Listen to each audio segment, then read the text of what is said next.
everyone. Welcome to another edition of MarTech 2025, our video series on building MarTech tech stacks for 2025. Today on our panel, I have Jacqueline Freedman, the CEO and founder of Monarch Advisory. Jacqueline has about 15 years of work experience in doing almost everything under the sun in marketing, which is very interesting, and I found it really interesting to hear that part of the conversation.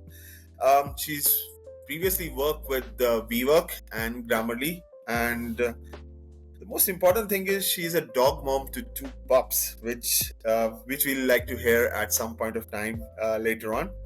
She's also been associated with associations like Women in Email. She's also a community member in the Marketing Pros community. So, welcome, Jacqueline. How are you today? Thank you, Rohan, for having me. I How are you appreciate surviving the the invitation. thunderstorm? It's a little dark out, a little early, but all good. All right, great. So, how did you? I mean, I read that you have a degree in art in media studies. So, how did you stumble upon into marketing? Because this is one, Yeah, whenever people who come from some other background, because I myself, I'm a techie who stumbled upon into marketing. right, right. So Yeah. how I find these stories to be really interesting, how people get their aha moment that, oh, marketing is my game. I quite literally stumbled into it in two ways. One, I started working at a teeny tiny startup that has since been acquired, doing one of everything. There were two of us in the US and seven other people in London. So my first job was remote and learning sales, marketing, customer support, you name it.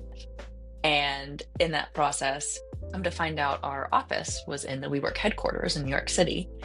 And I come to learn I kind of like what WeWork is doing. This is 2014. And there were some job openings listed. I applied. It was the easiest interview process. And then I just went two floors down.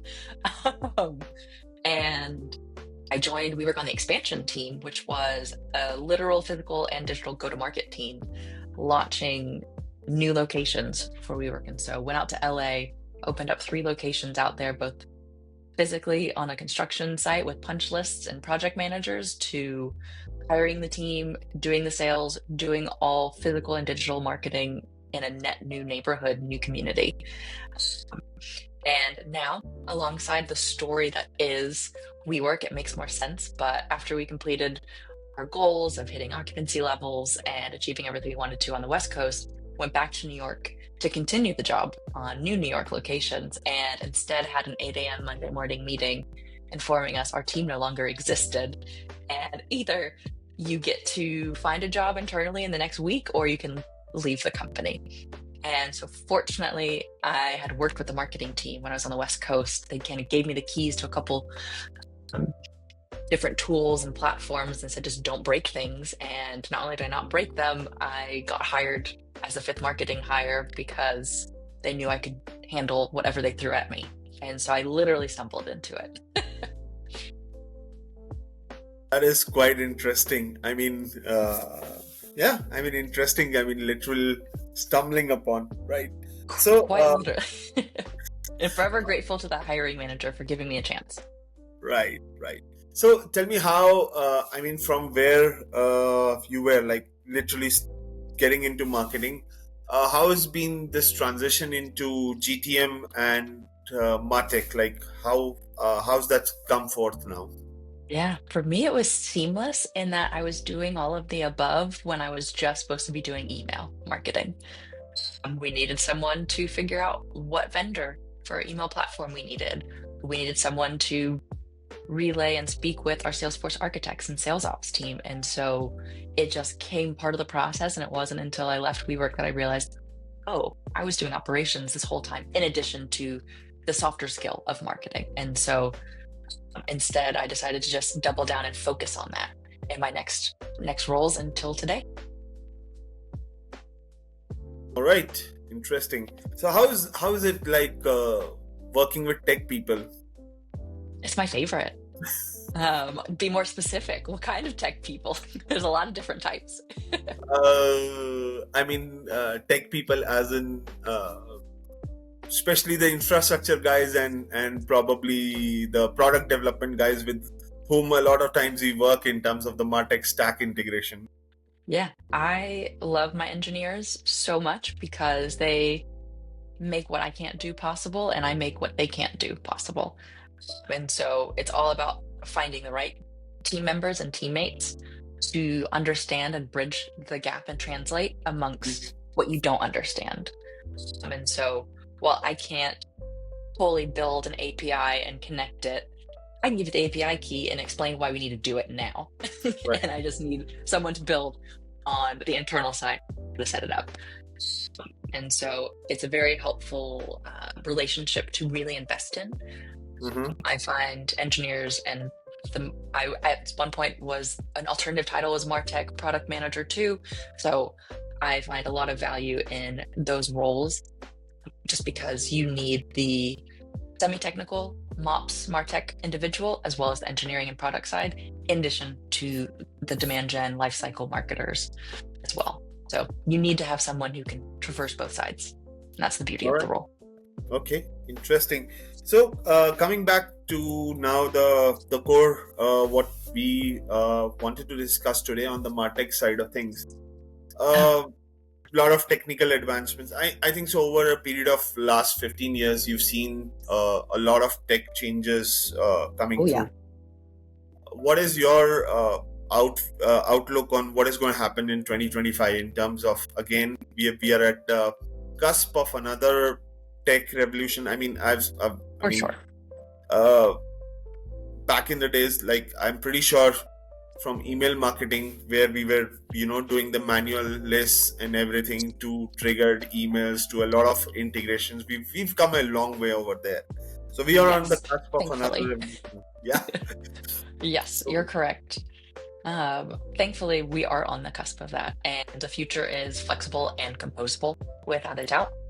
Um, that is for any industry, any business model. You need flexibility, not only as the market trends, general economic situations, everything is changing as the world keeps becoming more globally connected, things impact every region. And so with that, as it relates to your hiring as well, you have to be flexible. You have to know the tools that are next generation. So plenty of tools that were sufficient not even 10 years ago, less than 10 years ago, are now legacy. They're no longer keeping up with the pace of any other of the next generation tools that are extremely important to bring into your tech stack, particularly on the marketing side. all right. So what do you think? I mean, in terms of the tech tools, which I mean, of course, it's a no-brainer right now at this point of time that AI or Gen AI is going to be a very important and critical component of your tech stacks building in the future, right? So where exactly do you think in terms of the tech stack designs and architecture we are going to see changes, or the application of these new technical advancements putting into place? Yeah, I see a lot of changes coming on how do we actually describe the individual and the next best action. There's nothing less inspiring for a customer or potential customer if email is your only touch point. You want to be immersed in the world that they're in, as well as target them where they want to be targeted. Right. There's great platforms out there now that will tell you, hey, actually a push notification is the best way to get in contact with this individual, especially if you have a mobile app, especially in the consumer space. That is maybe the way they want to be treated. Mobile is, we've been saying it for about 10 years now, mobile is the future, but it's continually staying that way. I think that's just a forever trend. It's now evergreen. Mobile will continue to be one of the places that you need to be investing in if it makes sense for your business. And so with that, it's really leveraging the AI tools saying, yes, actually, this SMS message is more valuable than an email for this individual and for these use cases. And so doing your own analysis, but also seeing how AI can further enhance it and enable you is definitely the next thing to consider. All right.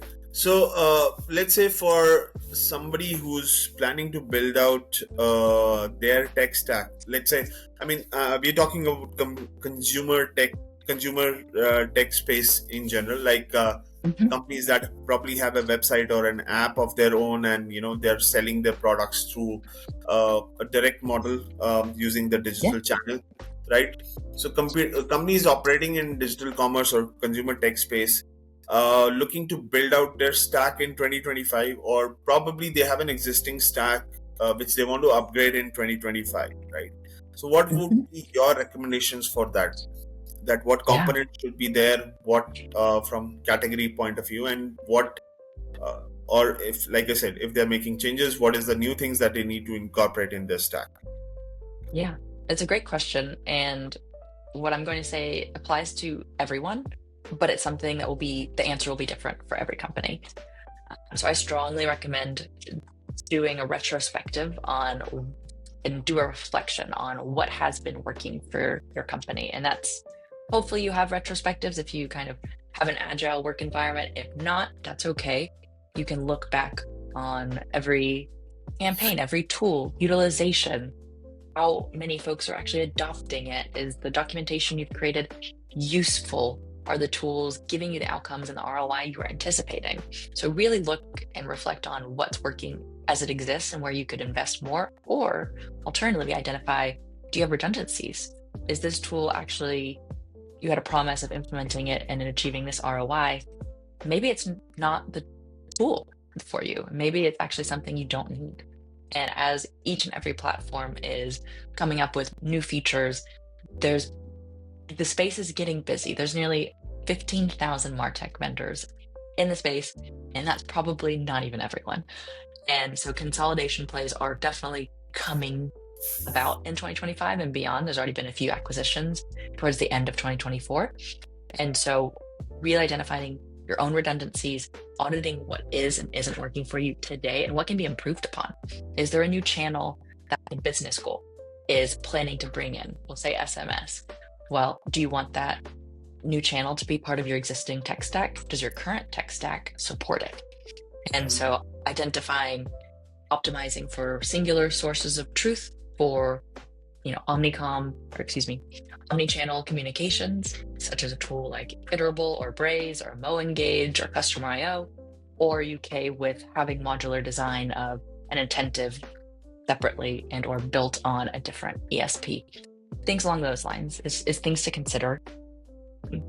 And at the same time, you'll ultimately be saving money either in the short term or the long term, one way or the other. And it'll also help energize your teams, thinking through what will continue to drive business impact and what you can further enhance in the year to come.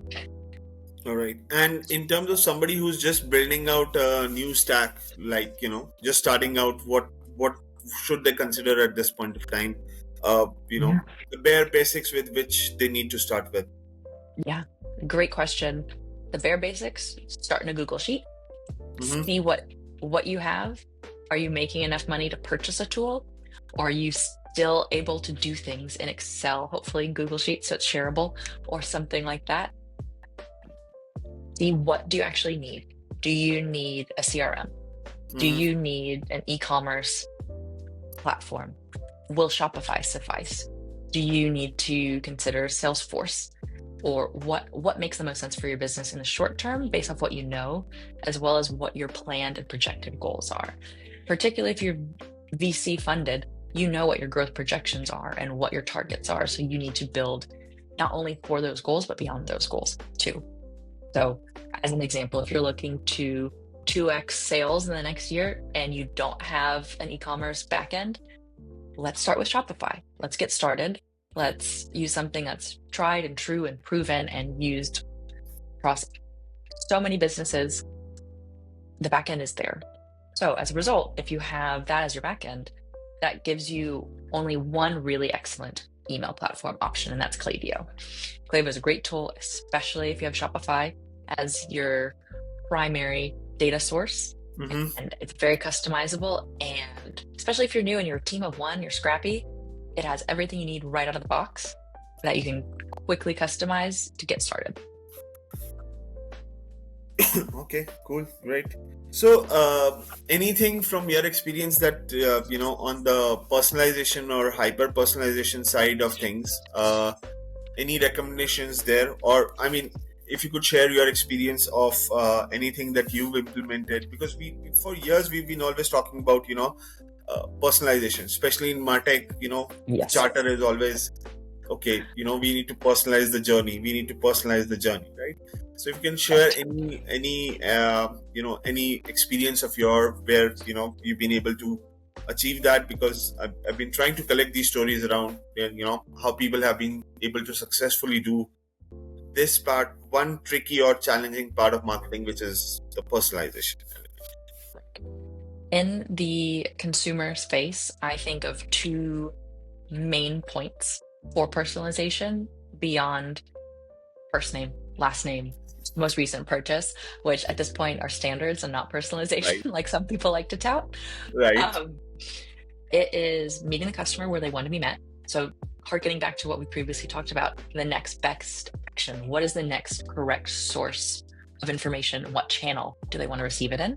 So, meet people where they want to be met, but Uh-huh. also hyper personalizing, filtering, and editing your triggers if in the life cycle space based off of your customers' actions, not just purchase or browsing a certain site and doing an abandoned cart. Those at this point are standard practices. If you're going to have a recommendation engine, make it personal, make it make sense. Even the Shopify out of the box, it's not perfect if you have your taxonomy in such a way that you have multiple products written more than once, as an example. Which Uh-huh. then leads me to my final point for personalization. It's based on the data you have. So you have to focus on data integrity, not only the accuracy, but the swiftness. And so this is where further composability tools come into play. So composable CDPs like High Touch, like Census. So you're actually able to see exactly what's happening and trigger in real time or close enough to real time personalization on your website, personalization in emails, all related to what the user is driving. There's nothing worse than receiving a personalized email that's not actually with your own data. Right. I think Spotify wrapped this 2024 this past year learned the lesson of not so much focusing on the individual in the same capacity as they used to. Right. Good. Interesting. So, coming back to what you started off at the start of this podcast about, flexibility element of it, right? Yes. Especially given the fact that this is going to be probably, a year, like as we know, it's technology, new technology coming in, right? We'll be trying and experimenting with a lot of things, right?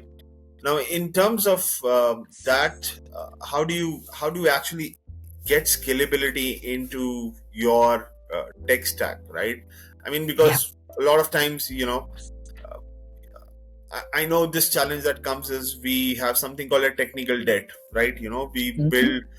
We get tools, then they're not utilized or they're integrated because there's been so much effort with the integration part of it. They just keep on lying as it is over there, right?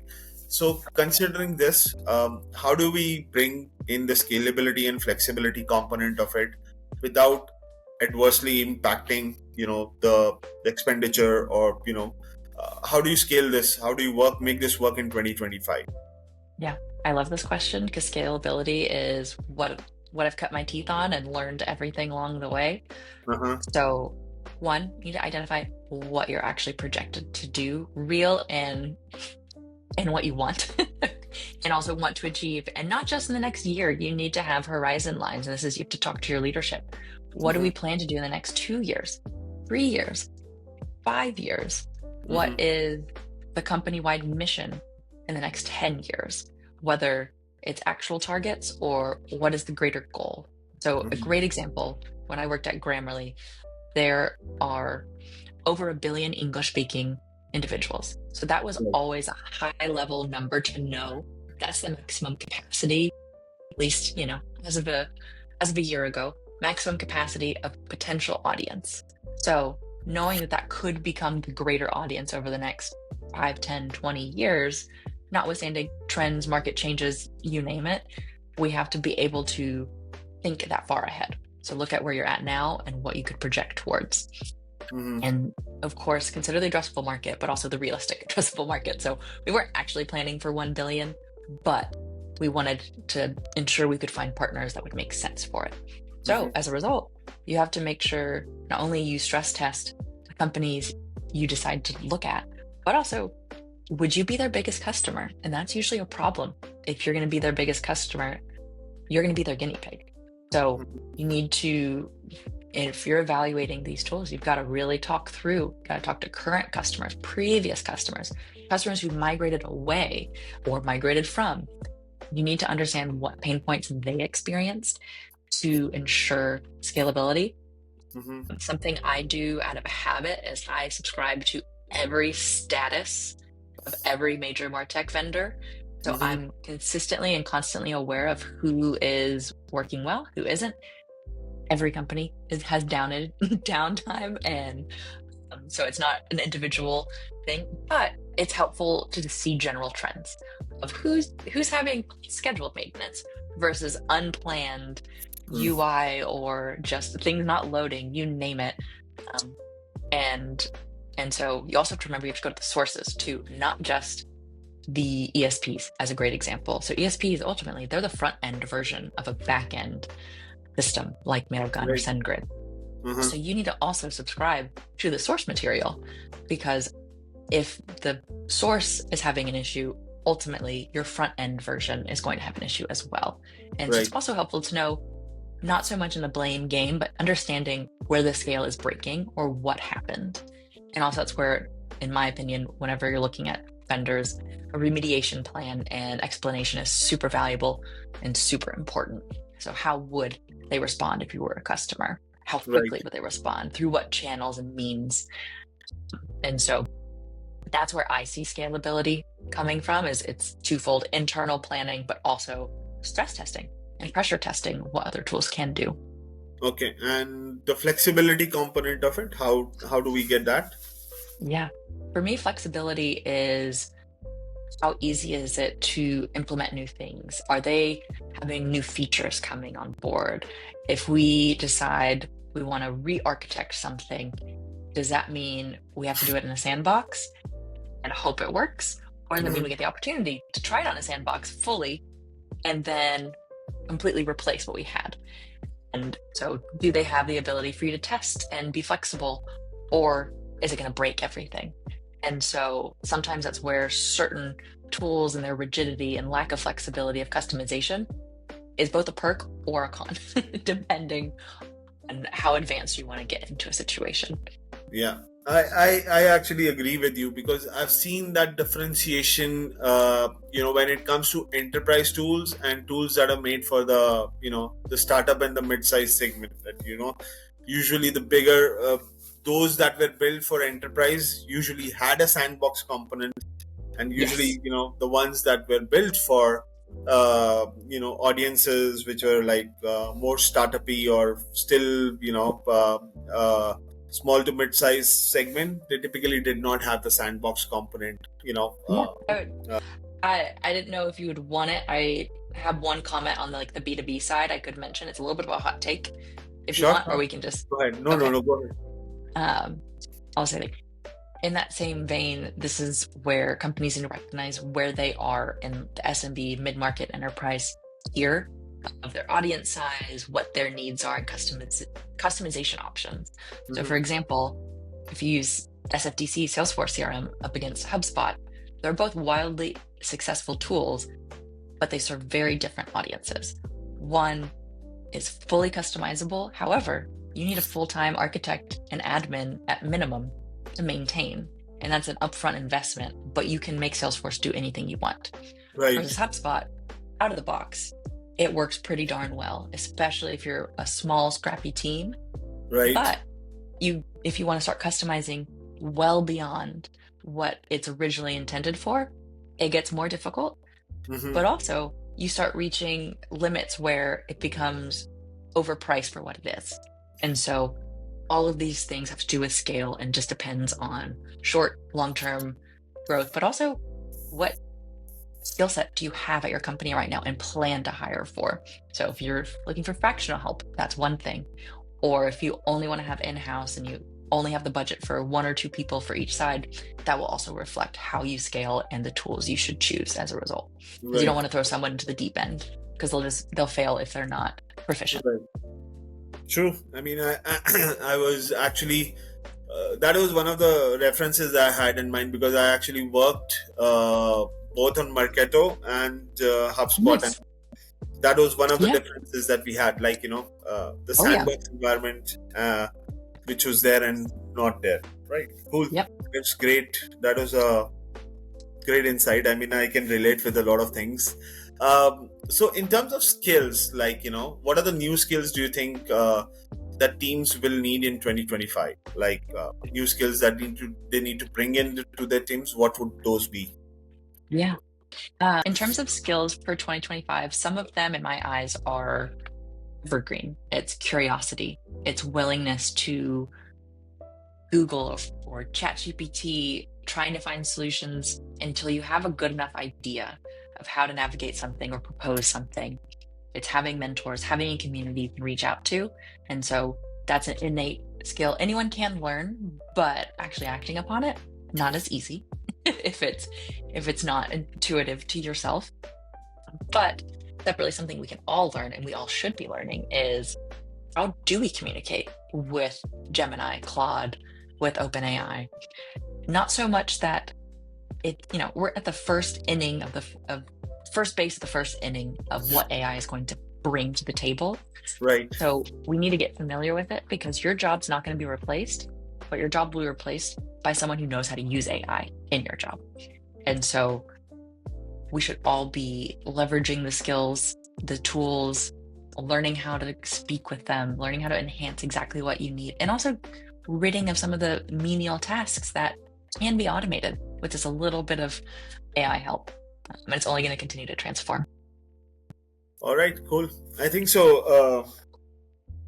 Great. I mean, great way to actually end the session. I think so. We are close to the end of time also for this. So, any message that you have for the marketing community for the coming year? I mean, since we are gearing up for end of the year, and the whole purpose of this series was basically to prepare people for 2025. Your Yeah. message to the marketing community? Yeah. While we've been mainly focused on platforms and planning, something we didn't fully get to emphasize is just as it is important to find the right tool and plan as well as you can, plus or minus things changing of your OKRs, your people are your next most or the most important, but just as equally as important as all three. You have to have them all in unison.